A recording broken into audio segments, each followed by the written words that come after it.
अस्सलामुअलैकुम। प्रोग्राम अक्स बरक्स के साथ मैं हूं शाइस्ता शहजाद। नाज़रीन, वजीर आजम के मशीर राना सनाउल्लाह ने इमरान खान पर खुलकर तनकीद किया जो कहा है कि बानी पीटीआई आज जिस मकाम पर भी हैं इसके जिम्मेदार वो खुद हैं और उनकी अपनी सियासत उनको यहाँ तक लेकर आई है। राना साहब कहते हैं कि खान साहब का सियासी मुस्तकबिल अभी भी उनके अपने हाथ में ही है, ताहम कोई भी सियासी रहनुमा तसादुम और गैर सियासी रास्तों से आगे नहीं बढ़ सकता। कहते हैं कि अगर खान साहब खुद को सियासतदान समझते हैं तो फिर उन्हें सियासी तरीके से ही आगे बढ़ना होगा, उनकी मुश्किलात में फिर कमी भी आ सकती है, जो कि बड़ा अहम बयान है पीएमएलएन की लीडरशिप की जानिब से ऐसे स्टेटमेंट का आना। क्योंकि इससे पहले हमने देखा था कि वो उनके साथ मुज़ाकरात की बात कर रहे थे, लेकिन वो मुज़ाकरात किसी नतीजे के बगैर खत्म हो जाते थे। और इसके साथ साथ दूसरी खबर अहम यह है कि जमात इस्लामी ने महंगाई, पेट्रोलियम मसनूआत की कीमतों के बढ़ने और बिजली की बढ़ती हुई कीमतों के खिलाफ 15 मई को इस्लामाबाद में एक बड़े एहतजाज का ऐलान किया है। अमीर जमात इस्लामी हाफिज नईमुर रहमान कह रहे हैं कि अगर हमारे मुतालबात तस्लीम नहीं होते तो फिर हम हड़ताल और पहिया जाम का ऑप्शन भी रखते हैं मौजूद। इस्लामाबाद में प्रेस कॉन्फ्रेंस करते हुए हाफिज नईमुर रहमान कहते हैं कि आलमी मार्केट के मुताबिक पेट्रोल की कीमत कहीं कम बनती है, मगर भारी लेवी और टैक्सेस लगाकर आवाम पर एक इजाफी बोझ डाला जा रहा है। सवाल उठा रहे थे कि अगर खित्ते के दीगर ममालिक में कीमतें नहीं बढ़ रही तो इसके असरात सिर्फ पाकिस्तान में ही हमें क्यों नजर आ रहे हैं। इसके साथ साथ उन्होंने कहा कि बिजली और गैस के फिक्स चार्जेस पर भी शदीद तनकीद कर रहे हैं। गुज़श्ता 3 बरसों में बिजली के टैक्सेस की मद में खरबों रुपए वसूल किए गए। कहते हैं कि आईपीपीज मुआहिदों को भी हम नहीं समझते कि होना चाहिए। इल्जाम लगा रहे हैं कि हुकूमत इन मुआहिदों में तौसीक करके अवाम पर मजीद बोझ डालना चाहती है। इन दोनों इशूज पर हम बात करेंगे और पैनल हमें ज्वाइन कर चुका है। सबसे पहले फिरदौस शमीम नकवी साहब पाकिस्तान तहरीक इंसाफ के सीनियर रहनुमा हमें ज्वाइन कर चुके हैं, उनको वेलकम करते हैं। अस्सलाम वालेकुम सर। वालेकुम अस्सलाम। बहुत शुक्रिया सर शो में ज्वाइन कर लेंगे, thank you so much. Mahmood Maulvi साहब सीनियर सियासतदान हमें ज्वाइन कर चुके हैं, उनको भी वेलकम करते हैं। अस्सलाम वालेकुम सर।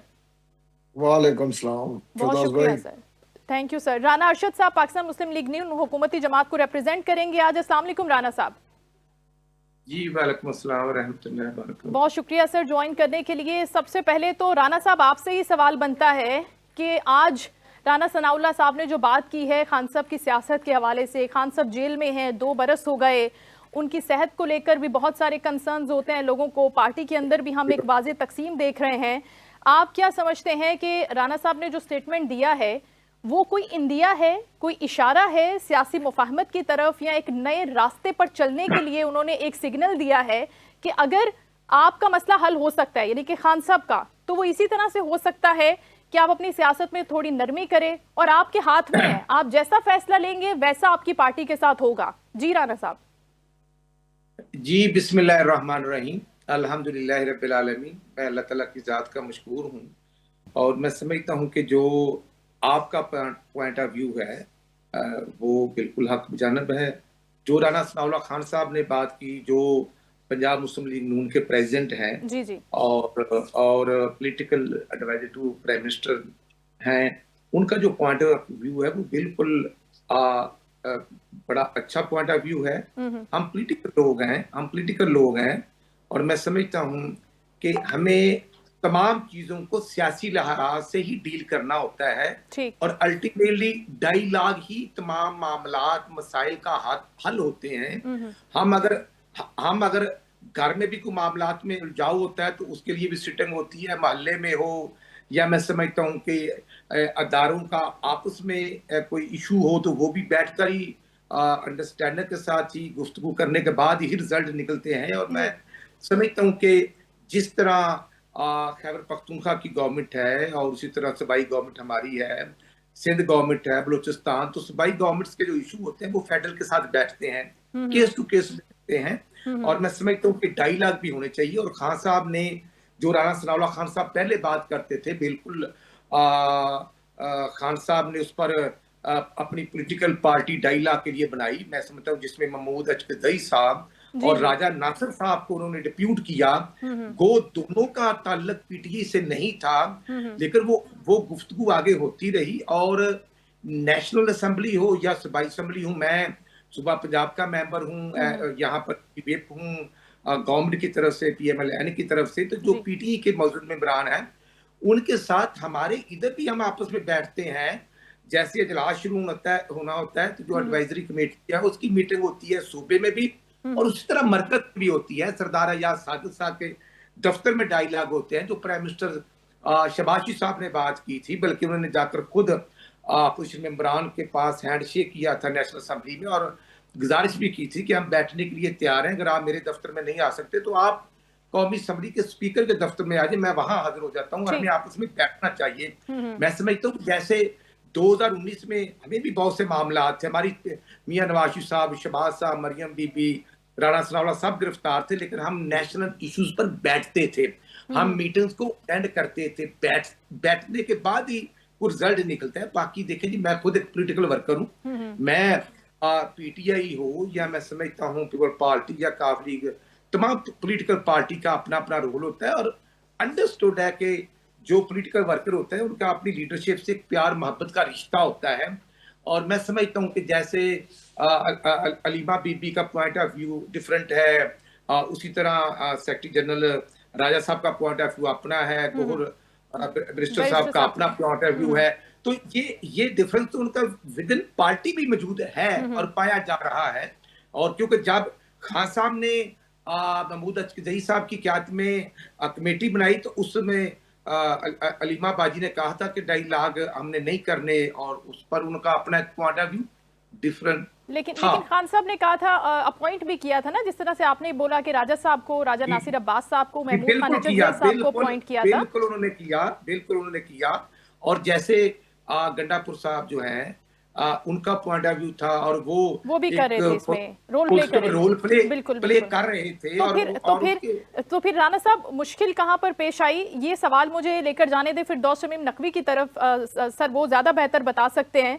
फिरदौस शमीम नकवी साहब, आपने राणा अरशद साहब की बात सुनी, कभी कभी आपको मुल्क के वसीतर मुफाद में, अपनी पार्टी के इंटरेस्ट में, आपको अपने पॉलिसी मैटर्स के अंदर थोड़ी सी चेंजेस भी लानी पड़ती हैं। आप बहुत सीनियर हैं माशाल्लाह, बहुत सीजन्ड पॉलिटिशियन हैं, आपका एक अपना पॉइंट ऑफ व्यू है, हम उसकी रिस्पेक्ट करते हैं, विद ऑल ड्यू रिस्पेक्ट। क्या यहाँ पर खान साहब जितना स्ट्रिक्ट होते हैं अपनी पॉलिसी को लेकर, हम कहते हैं कि वो डट के खड़ा है और वो पीछे नहीं हट सकता, फिर एक टाइम के अंदर हम उनको कहते थे वो यू टर्न बहुत ज़्यादा लेते हैं, यहाँ पर जब वो 2 साल से जेल में हैं, सफ़र कर रहे हैं, पूरी पॉलिटिकल लीडरशिप सफ़र कर रही है, कुछ लोगों को छोड़कर जिनका आप जानते हैं, यहाँ पर सर कोई गुंजाइश नहीं है कि आप बैठ जाएं पीएमएलएन के साथ? मियां शहबाज शरीफ साहब, प्राइम मिनिस्टर ऑफ पाकिस्तान, कह रहे हैं कि आप बैठ जाएं, आप या सादिक साहब के ऑफिस में बैठ जाएं, हम बात करते हैं, शायद कोई वे आउट निकल आए। उस तरह से नहीं निकले शायद जिस तरह से आप चाहते हैं, लेकिन कोई बीच का रास्ता निकल सकता है। तो नकवी साहब क्यों नहीं निकाल रहे, क्या वजह है? पहली चीज तो डट के खड़ा है कप्तान, यू टर्न का माहिर है। हाँ, तो 3 साल से तक कोई यू टर्न नहीं मारा ना, बिल्कुल एक नहीं मारा ही नहीं ना, बिल्कुल। दूसरा ये चटसी है, अफीमची है, कोकेन का पाउडर लेता है। नहीं ये हम नहीं कह रहे, ये टीवी पे नहीं सर, प्लीज सर ऐसी बातें। ये पीएमएलएन वाले कहते थे, मैं बाकी तो हॉल कह रहा हूँ, आप कहती हैं स्टेटमेंट निकाल दूंगा, खुद राना सनाउल्लाह के निकाल दूंगा, मरियम बीबी के निकाल दूंगा। नहीं ऐसी कोई बात उन्होंने नहीं की है पब्लिक में कि खुदा ना खास्ता। मैं आपको दिखा दूंगा ना, चलिए आगे चलते। अच्छा ठीक है।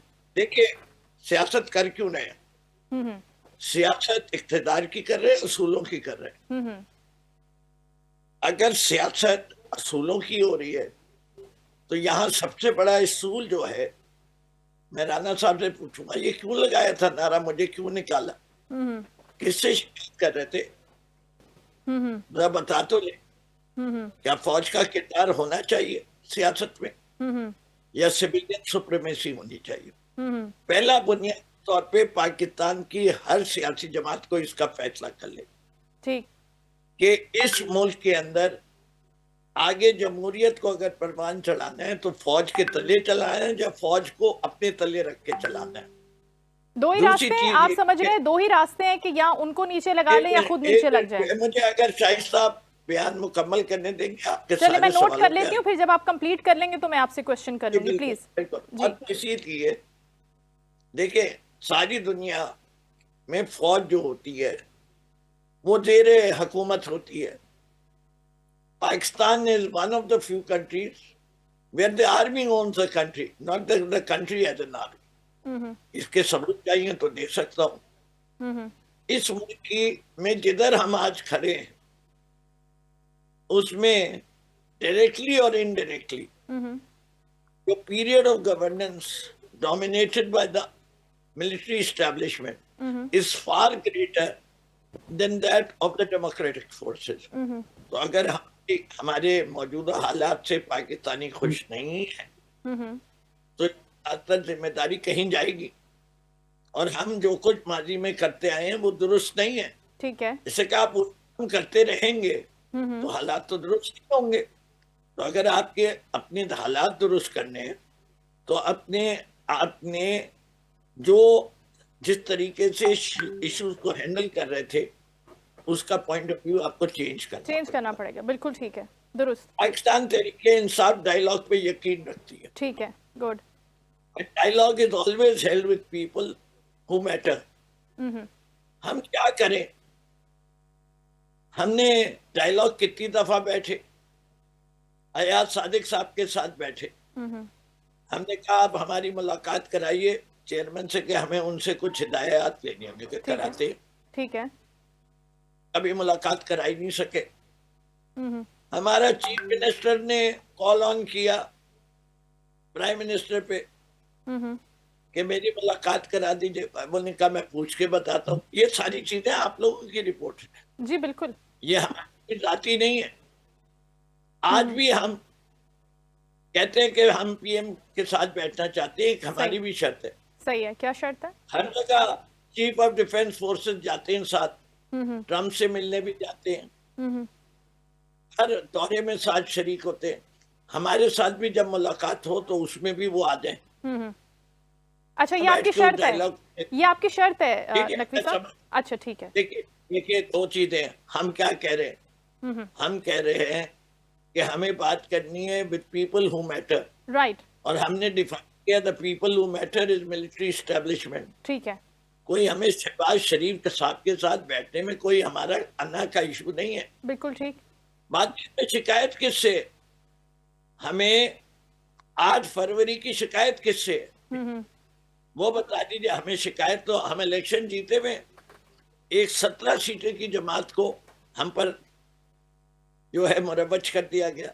तो जिससे शिकायत है आप कहते हैं कि वो जरूर बैठे उस मीटिंग के अंदर ताकि हम 1-on-1 उनके साथ अपना शिकवा, अपनी शिकायत। ठीक है। एहसास तो देखिए ये क्या हुआ, रिजर्व सीट्स पूरी दुनिया में हमारा मजाक बन गया।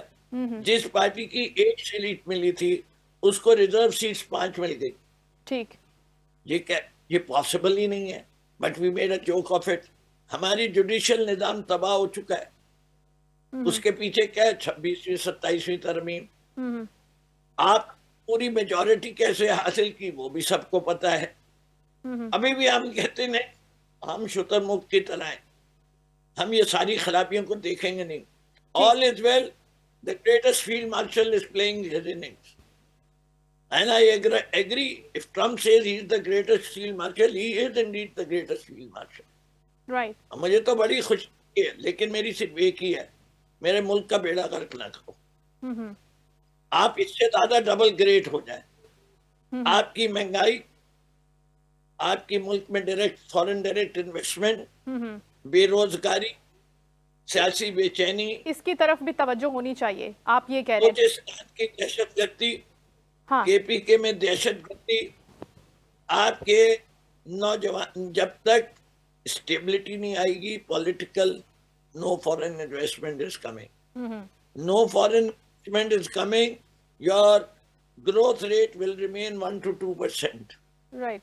अब तो अगले साल और भी बेड़ा गर्क होने वाले हैं, इससे कि आपने अपनी डेवलपमेंट एक्सपेंडिचर को बिल्कुल ही कटील कर रहे हैं। अभी महंगाई का रोने के बारे में आप जमात इस्लामी की मार्च कर रहे हैं। जी जी, जमात इस्लामी खान साहब के जमाने में पेट्रोल की कीमत 151 रुपए। कितनी? 151 रुपए। शहबाज शरीफ के दौर में पेट्रोल पे ड्यूटी कितनी? 171 रुपए। अभी कीमत की तो बात नहीं करे। ये कहते हैं ठीक है, ये सब होना चाहिए। अगर ये समझते हैं इससे पाकिस्तान के लोगों का भला है। ये महंगाई जो है ये डायरेक्ट टैक्स नहीं है, ये इनडायरेक्ट टैक्स है। इन्फ्लेशन इनडायरेक्ट टैक्स है। इस पे हम राणा साहब से, वो वाला टैक्स है जिससे कोई नहीं बचता। राणा साहब इसका जवाब हम राणा साहब से इसका जवाब लेंगे। फिर दौद साहब, महमूद मौलवी साहब भी इंतजार कर रहे हैं। बहुत शुक्रिया सर। हम जो गुफ्तगू कर रहे हैं फिरदौस साहब का अपना पॉइंट ऑफ व्यू है, जिसकी मैं रिस्पेक्ट करती हूँ। राणा साहब ने अपनी बात कही है, लेकिन इन दोनों के अलग अलग पॉइंट ऑफ व्यू से, ओपिनियन से आप क्या डिराइव कर रहे हैं? क्योंकि राणा सनाउल्लाह साहब का आज का ये स्टेटमेंट बहुत अहमियत का हामिल है। दूसरी तरफ अगर हम पीटीआई को देखें तो उनकी बात में भी सैनिटी नजर आती है। वो कहते हैं एक सेम चीज होनी चाहिए कि चले हमारी ये रिक्वेस्ट है, हम डिमांड तो नहीं कह सकते लेकिन रिक्वेस्ट कह सकते हैं कि अगर प्राइम मिनिस्टर साहब बैठ रहे हैं, लीडरशिप बैठ रही है, तो उसके साथ मिलिट्री एस्टैब्लिशमेंट से भी कोई बैठना चाहिए, सो दैट हम अपने दिल की बात भी कर सकें, नॉट एज इन डिमांड, लेकिन हम अपनी रिक्वेस्ट रख सकें, प्रेजेंट कर सकें, टेबल कर सकें अपने नकात को, अपनी पॉइंट ऑफ व्यू को। तो आप समझते हैं महमूद मौलवी साहब कि इस तरह से इशू रिजॉल्व हो सकता है, और आपको ये डूएबल लग रहा है? आपको लगता है कि ये हो जाएगा या नहीं होगा? बिस्मिल्लाहिर्रहमानिर्रहीम। देखिए, मैं फिरदौस भाई के और राणा साहब के व्यूज की इज्जत करता हूँ। हर एक का अपना अपना व्यू है। फिरदौस भाई का अपना व्यू है, राणा साहब का अपना व्यू है। देखिए, एक चीज हमें देखनी पड़ेगी, आइदर हम कहें कि हमें सियासतदानों से बात करनी है या कहें कि हमें एस्टेब्लिशमेंट से बात करनी है। देखिए, ये नहीं, देखिए दोनों में कोई फर्क नहीं है महमूद भाई, दोनों एक ही हैं, थाली के नक्शे बट्टे। अब फौजी भी सियासतदान है, paid political party of Pakistan. देखिए, बिल्कुल फिरदौस भाई, मैं जैसे कह रहा हूँ ना, ये अपना अपना व्यू है। उससे पहले भी देखिए, या तो हम जो है एक चीज एग्री कर लें सारी पार्टीज के, देखिए जब भी जो पार्टी बदकिस्मती से इख्तिदार में होते हैं वो फौज की तारीफ करते हुए थकते नहीं है उनकी जबान, चाहे कोई भी पार्टी हो, ठीक है ना। और जब वो हुकूमत से उतरते हैं, बदकिस्मती से उनको फौज में सारी बुराइयां नजर आती है, उनको पॉलिटिकल इश्यूज भी नजर आते हैं, चाहे वो पीपल्स पार्टी हो, चाहे वो पीएमएल हो, चाहे वो पीटीआई हो। पीटीआई भी तारीफ करते करते थकते नहीं थे, बाजवा साहब इसमें तो वो भी नहीं थकते थे, ठीक है ना, वो क्योंकि उनका वक्त था। अब वो जब जो है हुकूमत में नहीं है तो वो भी, उनको भी तकलीफ है। उसी हिसाब से आप हिस्ट्री में उठा के देख लें। देखिए, ये सारी सियासी पार्टीज एक टेबल पे बैठे और मेरा ये तजवीज़ है, और उसके बाद इसको आगे ले जाए। जैसे मिसाक की जमहूरियत जब हुई, मिसाक की जमहूरियत के बाद आप देखें ना, पीटीआई इख्तिदार में आई, क्योंकि मिसाक की जमहूरियत हुई पीपल्स पार्टी और पीएमएलएन में, कि देखें मतलब जो भी नॉर्म्स हुए या नहीं हुए, मैं वैसे कह रहा हूँ मेजर दो पार्टीज थे, पीटीआई आई। अगर ये सारी पार्टीज देखें, जो भी पार्टीज हैं, अगर ये एक दफा बैठ जाए आपस में, कि मिसा के जमहूरियत के अलावा मिसा के मईशत भी करें, बिल्कुल पॉलिसी। देखिए, टेबल पे पॉलिटिकल पार्टीज जब तक एक साथ बैठेंगे नहीं, ठीक है ना, और डिफरेंसेस अपने, ऑब्वियसली हर पार्टी के अपने डिफरेंसेस हैं, अपने व्यूज है, मगर अगर हम चाहते हैं कि देखिए एक डेमोक्रेटिक वे में चलने को, तो हमें सारी पार्टीज को बैठना पड़ेगा, आपस में बैठना पड़ेगा। अगर हम कहेंगे कि नहीं जी, हम जो है हुकूमत के साथ जो है हमें फौज भी चाहिए, और फिर जब देखें, या तो हम फौज के साथ बात कर लें पीटीआई। देखें, मैं आपको ओपनली कह रहा हूँ, कई दफा मीटिंग्स तो हुई हैं ये इस 3 साल के अरसे में, और मुज़ाकरात तकरीबन किसी अंजाम पे भी पहुंच रहे थे, बदकिस्मती से पहुंचे नहीं, इसमें कोई दो राय नहीं है। मैं बड़ी स्ट्रेट बात करता हूँ। खान साहब की वजह से, खुद खान साहब ने, आप कह रहे हैं कि देखिए, नहीं, मैं आपको बताऊं, उसमें बहुत सी वजूहत थी। अच्छा, ठीक है। बहुत से लोग थे। देखें, उसकी वजह ये है कि कुछ लोग जो है, अब मैं कहूंगा उनका इंटरेस्ट में है कि देखें खान साहब बाहर ना आए। ये मेरा अपना व्यू है, मैं देख रहा हूँ, क्योंकि मैं हर एक तरफ के साथ लोगों से मिल रहा हूँ, पीटीआई के लोगों से भी मेरी मुलाकातें हो रही हैं, और जो पीटीआई छोड़ चुके हैं उनसे भी बहुत ज्यादा मुलाकातें हैं, पीएमएलएन के लोगों से भी है, पीपल्स पार्टी से भी है, क्यों मेरी सबसे मुलाकातें हैं और मेरे बड़े अच्छे ताल्लुकात हैं। मगर ये मैं आपसे कहूंगा कि देखें, खुदारा ये सारी पॉलिटिकल पार्टीज अगर चाहते हैं कि डेमोक्रेटिक वे में आगे जाने को, तो सारे एक टेबल पे बैठे और फैसला कर लें। क्योंकि देखें, जब तक वो हुकूमत में बैठ के, जिसको मैं कहूंगा, मैं तो कह रहा था नेशनल गवर्नमेंट हो या आने वाले वक्त में या कोई भी ऐसी चीज हो, उसकी वजह यह है कि अगर ये बाहर ही रहेंगे तो फिर जो अभी देखें इलेक्शन कमीशन बनेगा, तो फिर बाद में होंगे, इलेक्शन अनाउंस होंगे। अगर देखें पीटीआई जीतती है तो पीएमएलएन को एतराज होते हैं, पीपल्स पार्टी जीतती है तो वो कहेंगे धांधली हुआ, और पीएमएलएन जीतती है, पीटीआई गए। देखिए धांधली तो हर दौर में हुआ। 2013 में क्या क्लियर इलेक्शंस हुए? नहीं। 2018 में हुए? नहीं। ठीक है ना, 2024 में हुए? नहीं। बीमारी असल में बढ़ती चली गई। इस बीमारी अपने एक्सेप्ट किया। तो 13 में तो महमूद लोग मौलवी खुश साहब, थे। फिर ये खुद ही तो ये पार्टीज इस्तेमाल होती है ना, बाहर से तो कोई नहीं कर रहा देखिए, मैं यही इसको। कहूंगा ना, इंटरनली कुछ आप लोग- उस सिस्टम के अंदर खुद से फॉल्ट बनाते हैं और फिर उसके बाद जब वो चीज हो जाती है तो आप कहते हैं ये चीज फॉल्टी है। वही सेम, वही देखिए, लोग, वही कैरेक्टर्स। बिल्कुल। देखिए मैं आपको कहूंगा 2013 में बहुत से लोग खुश थे, 2018 में बहुत से लोग खुश थे, 2024 में लोग खुश थे। हर एक का अपना अपना टाइम था। देखिए ना, आप ये कहें कि अगर ये कोई कह दे कि जी इलेक्शन में कभी भी धांधली नहीं हुई या तो बड़े ये- क्लीन इलेक्शंस हुए, तो मैं तो इससे अग्री नहीं करूंगा। ये मेरा अपना जाती ओपिनियन बिल्कुल ठीक हो है। सकता है बाकी लोग अग्री कर जाए, मगर मेरा कहना है 13, 18, उससे पहले भी मैं इलेक्शंस देखता आ रहा हूँ। ठीक है ना, मैं इलेक्शन बहुत पुराने देखता आ रहा हूँ। ठीक है ना, मैं अयूब खान साहब के बिल्कुल। दौर के इलेक्शन भी मुझे याद है। बिल्कुल। ठीक है ना, वो भी इलेक्शन हुए थे। फातिमा जिन्ना के इलेक्शंस को भी मैंने देखा। उसके बाद जो है 73 के। देखिए इलेक्शंस में ऊंचे नीच तो हमेशा होता रहा है। हाँ, ये मैं कहूंगा कि ये जो है चीजें बिगड़ती जरूर चली गई। अगर पहले वो बोलते ना, जैसे पहले रिश्वत, हमारे दौर में रिश्वत 10 रुपए लिया जाता था।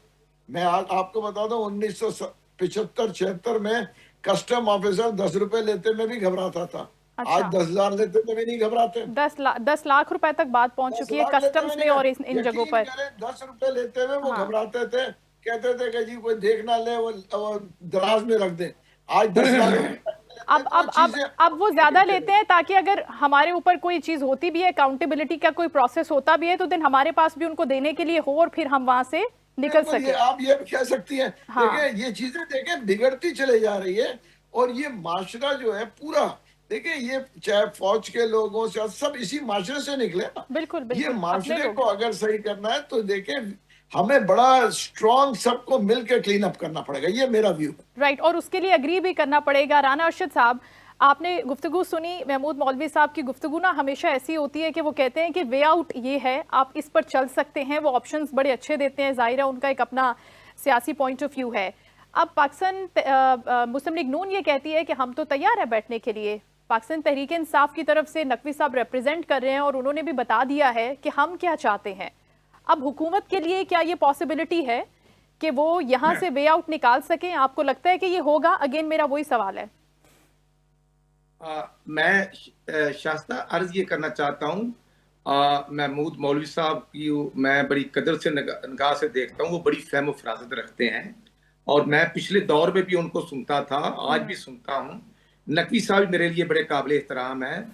लेकिन मैं ये अर्ज करूंगा कि अगर आप 1985 के इलेक्शन देख लें, फिर 1988, फिर 90, फिर उसके बाद आप 90 के बाद 93, फिर आप देखें कि 96-97 को देखें, फिर 12 अक्टूबर 99 आता है, और आज क्योंकि 12 मई है, मुझ जैसे पीपल वर्कर को 12 मई 2007 भी याद है।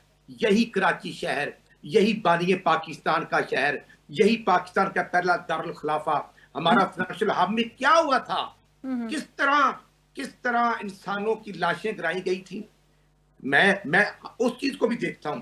लेकिन हमें देखना यह है कि 12 अक्टूबर 99 को क्या हुआ था। क्या खुदा खास्ता उस वक्त नवाज शरीफ प्राइम मिनिस्टर थे तो 2 तारीख अक्सरियत थी वो शराबा जैसा कर रहे थे। और मैं सबका उहदेदार था, मैं इस्लामाबाद मुस्लिम लीग हाउस में जलसा कर रहे थे। तो क्या होता है, असर होती है, मगरब होती है, और फिर जो हुआ सारी दुनिया ने देखा। बिल्कुल बिल्कुल। उसके बाद 2017 देख लें कि बेटे से ना तनख्वाह लेने के जुर्म में नवाज शरीफ साहब को फाड़ कर दिया जाता है। कहाँ है जस्टिस साकिब निसार साहब, कहाँ है जस्टिस आसिफ खोसा साहब? क्या कुछ नहीं किया गया। फिर 2001 का इलेक्शन जब मुशर्रफ साहब ने बल्दियात का कराया, 2002 का हुआ, उसमें बिल्कुल खान साहब के पास 1 सीट थी। अच्छा। और हमारी 2 ताई अक्सरियत को बुलडोज करके उसके बाद हमें बहुत थोड़ी सीटें मिली थी। 2002 में 17 के करीब थी। लेकिन हमें देखना यह है कि हमने 2008 का इलेक्शन देखा, फिर 2013 में हमें अक्सियत मिलती है, तो नवाज शरीफ साहब थर्ड टाइम प्राइम मिनिस्टर बनते हैं। लेकिन फिर 2016-17 में क्या होता है, हमें किस तरह फारग कर दिया गया, और कौन थे वो जो लंदन प्लान बना था, तमाम चीजें सबके सामने हैं। फिर 25 जुलाई 2018 को किस तरह आरटीएम सिस्टम उठा दिया गया, और हमारे 70 एमपीएस को नेक्स्ट डे फारग कर दिया गया, हमारे को 35-40 एमएलए को फारग कर दिया गया। तमाम तरह हालात के बावजूद ये फैसला था कि नवाज शरीफ, मरियम नवाज शरीफ को जेल में रखना है। इलेक्शन 25 जुलाई 2018 ये फैसला पीटीआई का फैसला था ये राणा साहब? जी राणा साहब, ये फैसला पीटीआई का था? जी मैं समझता हूँ कौन था, जब अगर शबाशी साहब से मुज़ाकरात उस वक्त की एस्टैब्लिशमेंट कर रही थी, आप प्राइम मिनिस्टर आ जाए और आप अपने भाई को छोड़ दे, सबको पता है, अहमद मीर ने भी कहा और भी बहुत से एविडेंस है। और अगर शबाशी मान जाते, एस्टैब्लिशमेंट के साथ बैठ जाते, तो फिर पीटीआई को तो नहीं ये स्कोर मिलना था, मिला। आज भी मैं अर्ज करना चाहता हूं कि 10 अप्रैल 2023 को जब अदम एतमाद होता है, ये हक बिल्कुल आज पीटीआई के पास है, और वो प्योर पार्टी के साथ बैठकर अदम एतमाद कर सकते हैं। ये कानूनी आईनी उनका राइट है। अगर हम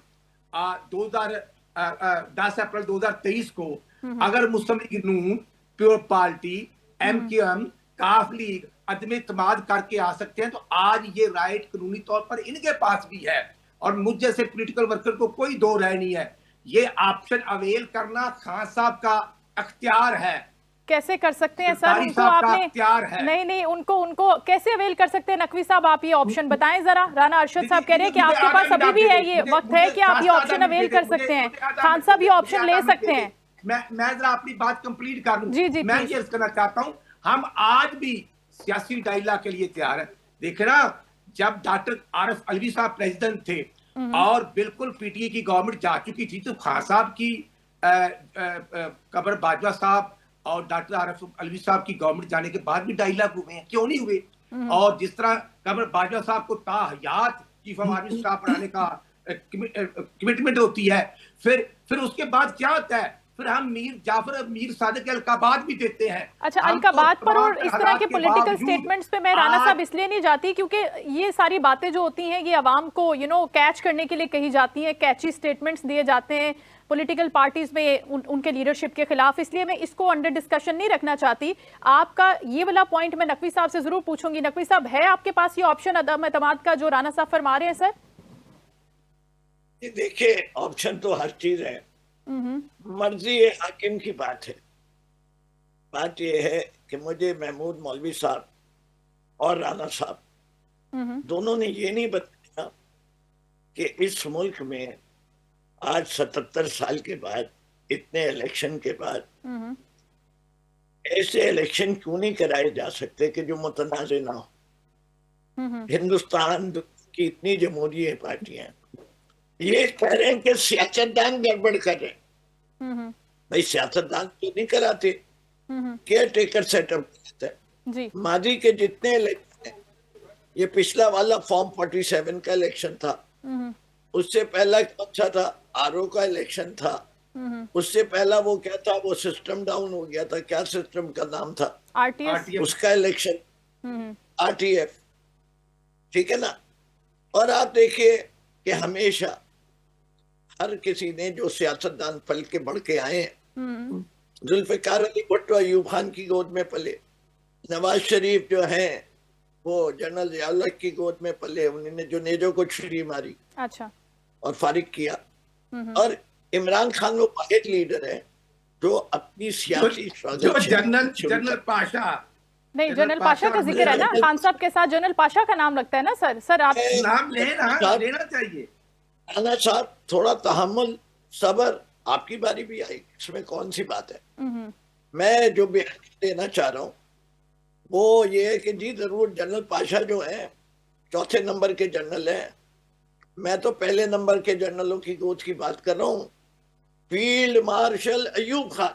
अच्छा, मैं बात कर रहा हूँ किसकी? ज़ियाउल हक, मर्द हक, फातेह रशिया, तबाह कर दिया रशिया को। मैं बात कर रहा हूँ मुशर्रफ साहब की, जिन्होंने नवाज शरीफ को कैद कर दिया। बात ये सियासतदान को पहले एक चीज पे आ जाए, लेट्स से, मुझे तो और कोई शर्त ही नहीं, एक शर्त, आइए बात करते हैं फेयर एंड फ्री इलेक्शन। अच्छा, बस, और फिर उसके बाद जिसको लोग इलेक्ट करें उसको हुकूमत दे दो। इसमें क्या एतराज है? इससे ज्यादा फेयर बात हो सकती है कोई? जमहूरियत का नाम ही है, कराए फेयर एंड फ्री इलेक्शन। ठीक है। अब से नहीं होता, हम रिक्वेस्ट करते हैं ब्रिटिश गवर्नमेंट से, कॉमनवेल्थ से, कि वो आके ये इलेक्शन करा दे फेयर एंड फ्री, हो जाएगा। वोटिंग मशीन ले आइए, हो जाएगा। इंडिया से ले ले, वो भी कॉमनवेल्थ का हिस्सा है। करें, मिसाके जमहूरियत की बात करें, मिसाके मईशत क्या है? What is that? I have not seen any charter come from this government. इसकी बात महमूद मौलवी साहब कर रहे हैं। You can't mention one point which this government has stated कि हमें ये चाहिए। भाई यही चाहिए ना कि हर लॉन्ग टर्म पॉलिसी को होनी चाहिए। लॉन्ग टर्म पॉलिसी, बिल्कुल। कि इन्वेस्टर को यकीन हो कि ये तब्दील नहीं होगा। हाँ, यही है मसाके मईशत, बिल्कुल। इसके अलावा और कुछ नहीं है। Every policy which is industrial policy, labor policy, health policy, आपकी जो जो पॉलिसीज बिजनेसमैन को अफेक्ट करती हैं, इन्वेस्टमेंट को अफेक्ट करती है, सबसे ज्यादा स्टेबिलिटी अफेक्ट करती है। No political stability, no economic. तो अगर पॉलिटिकल स्टेबिलिटी होती है, इकोनॉमिक स्टेबिलिटी होती है ना सर, तो सबसे ज्यादा फायदा नकवी साहब जी, तो मेरा पॉइंट ये है कि सबसे ज्यादा फायदा भी उसमें पॉलिटिकल पार्टीज को ही होता है। जैसे कि अगर पीएमएलएन की गवर्नमेंट है, महमूद मौलवी साहब आप मेरी इस बात को सेकंड कीजिएगा, अगर अभी पाकिस्तान मुस्लिम लीग नून की हुकूमत है और इसके अंदर वो पॉलिटिकल स्टेबिलिटी लेकर आते हैं, इकोनॉमिक रिफॉर्म्स लेकर आते हैं, नकवी साहब जिन पॉइंट्स को कह रहे हैं कि लॉन्ग टर्म पॉलिसी हमें in terms of business, in terms of, ये दोनों हजरात कहते हैं, इनको इस पे क्या इतराज है फेयर एंड फ्री इलेक्शन पे? फेयर एंड फ्री इलेक्शन तो मैं पूछ लेती हूँ महमूद मौलवी साहब से कि how is it possible. Mahmood Maulvi साहब, क्या ये पॉसिबल है? 77 साल की हिस्ट्री ये नहीं है, आप समझते हैं, आप जानते हैं, आपने पहले से सारा हिस्टोरिकल रेफरेंस भी दिया है कि ये नहीं हो सका। हर इलेक्शन के अंदर कोई ना कोई चीज होती है जिसकी वजह से दूसरी ओपोनेंट पार्टी जो है वो इल्जाम लगाती है, एंड देन फिर form 45, form 47 and so on, so many cases. आपको लगता है कि आने वाले दौर में ये पॉसिबल हो सकता है, या आपको नहीं लग रहा कि अभी नियर फ्यूचर के अंदर पॉलिटिकल पार्टीज के अंदर इतनी ज्यादा सियासी पुख्तगी नहीं आई कि वो देख सकें मुस्तकबिल को कि किस तरह से डिस्ट्रॉय हो रही है डेमोक्रेसी, इन टर्म्स ऑफ कि अगर आप ये नहीं कर पाते अपने मुल्क के अंदर इस्टेब्लिश? नहीं, मेरे ख्याल से देखें, इसमें ना कोई कबाहत है और ना किसी पार्टी को एतराज है कि जी फ्री एंड फेयर इलेक्शन नहीं होने चाहिए। फ्री एंड फेयर इलेक्शन ही होनी चाहिए। मैं 100% इनसे अग्री करता हूँ। मेरे ख्याल से सारे पॉलिटिकल पार्टीज अग्री करेंगे। फ्री ऑन फेयर इलेक्शन होने के लिए मैं फिर कहूंगा, सारी पॉलिटिकल पार्टीज को एक टेबल पे बैठ के तय करना पड़ेगा। देखिए, जब तक एक टेबल पे नहीं बैठ के तय करें, और हमें बाहर से किसी को लाने की जरूरत नहीं है, ना हमें इंडिया से किसी को लाने की जरूरत है इलेक्शन कराने के लिए, ना हमें ब्रिटिशर्स को लाने की जरूरत है। देखिए, मेरा कहना ये है, हम सब बैठ जाएं पॉलिटिकल पार्टीज और एक तय कर लें। जब ये चीज जो है खुशनुबी से और खुले दिल से तय किया जाएगा कि देखिए इलेक्शन ऐसे होंगे, तो वो मेरे ख्याल से सबको कबूल होगा। हर पार्टी अपना टर्म पूरा करे, हम टर्म पूरा करने भी तो दें। देखिए, अच्छा, ठीक है। महमूद मौलवी साहब गुफ्तगू कर रहे थे, गालिबन टाइम की किल्लत की वजह से डिस्कनेक्शन हो गया है। फिरदौस शमीम नकवी साहब, आपका बहुत शुक्रिया। महमूद मौलवी साहब गुफ्तगू कर रहे थे, आपका बहुत शुक्रिया। राना अरशद साहब पाकिस्तान मुस्लिम लीग नून के सीनियर रहनुमा गुफ्तगू कर रहे थे, आपका भी बहुत। मुस्तकबिल के हवाले से, बानी पीटीआई के हवाले से अगर कोई रास्ता निकल सकता है तो वो डायलॉग के थ्रू निकल सकता है। और इसके साथ साथ अगर हम इलेक्शंस की बात करें, इलेक्शन रिफॉर्म्स की बात खान साहब ने अपने दौरे हुकूमत में की थी, लेकिन वो पॉसिबल नहीं हो सका। तहरीक अदम एतमाद आई और उसके बाद रेस्ट ऑफ द स्टोरी आप सबको पता है कि क्या थी। लेकिन अनफॉर्चुनेटली किसी भी गवर्नमेंट ने इलेक्शन रिफॉर्म्स के ऊपर, इलेक्शन को इलेक्ट्रॉनिक करने के ऊपर, उसको फ्री एंड फेयर बनाने के ऊपर अपनी टॉप प्रायोरिटी लिस्ट के अंदर नहीं रखा, जिसकी वजह से सारी डेमोक्रेटिक पार्टीज, सारी सियासी पार्टीज अभी भी सफर कर रही हैं, एंड स्टिल वो फिर उन सब चीजों का मलबा घुमाकर दूसरी पार्टीज पर, दूसरे लीडरान पर डालने की कोशिश करती हैं। अगर किसी एक पॉलिटिकल पार्टी ने स्टेप फॉरवर्ड किया होता और इसको सबसे ज़्यादा हाई टॉप प्रायोरिटी पे रखा होता, तो आई होप कि आज जो हम डिस्कशन कर रहे हैं हमें ये करने की ज़रूरत नहीं पड़ती और उसके बाद जो भी रिजल्ट आता सब उसको तस्लीम भी करते। और उसके बाद ये जो झगड़े हैं फॉर्म 45 के, फॉर्म 47 के और बहुत सारे केसेस और फिर RTS और फिर बहुत सारी चीज़ें हमें देखने को नहीं मिलती, एक्सपीरियंस नहीं कर रहे होते और उसी टर्म के ऊपर हम देख रहे हैं कि पॉलिटिकल स्टेबिलिटी के चांसेस बनते। I hope and I wish and I pray for कि ये चीज़ें आने वाले वक्त में हो जाएं, लेकिन अपेरेंटली अभी इसका कोई रास्ता बनता हुआ नजर नहीं आता। शो का वक्त खत्म हो, अपना ख्याल रखिएगा। इंशाल्लाह कल आपसे दोबारा मुलाकात होगी। अल्लाह हाफिज़।